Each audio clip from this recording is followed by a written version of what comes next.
Brought to you by खाता book. इनका tomorrow होना हो लेकिन हिसाब टुडे हो सकता है। हाँ? कैसे? भाई खाता आउट करो, खाता बुक डाउनलोड करो, ये ऑटोमेटिकली हिसाब करे, उधारी वापस लाए फटाफट। भेज दिया उसको हिसाब। खाता बुक, बिजनेस हुआ इजी।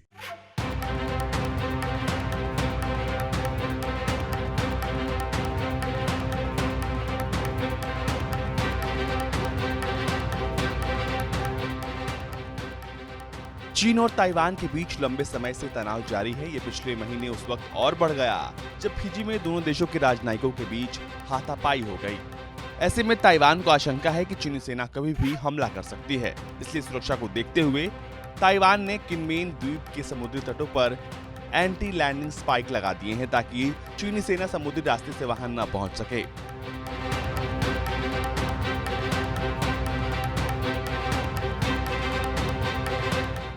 इतना ही नहीं, स्पाइक से कुछ ही दूरी पर टैंक भी तैनात कर दिए हैं।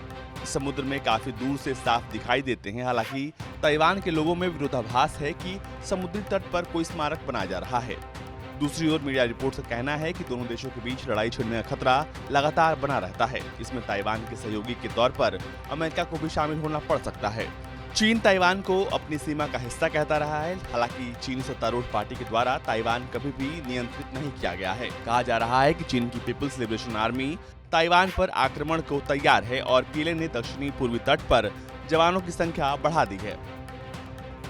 इतना ही नहीं, इस इलाके में चीन सबसे मॉडर्न हाइपरसोनिक मिसाइल DF-17 लगा रहा है।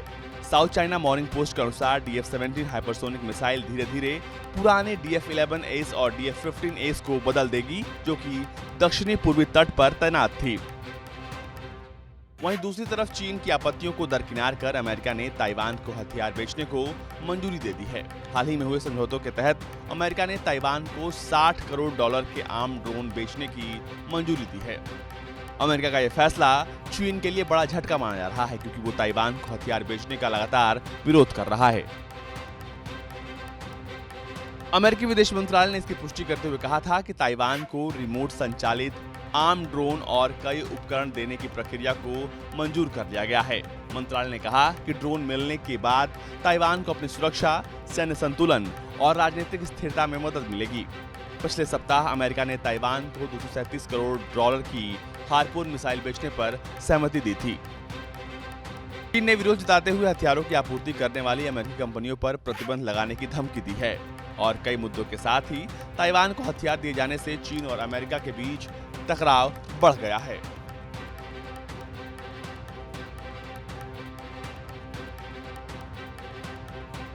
बता दें कि चीन ताइवान को अपना अलग हुआ प्रांत बताकर उस पर अधिकार जताता है, जबकि ताइवान का कहना है कि वो एक संप्रभु देश है।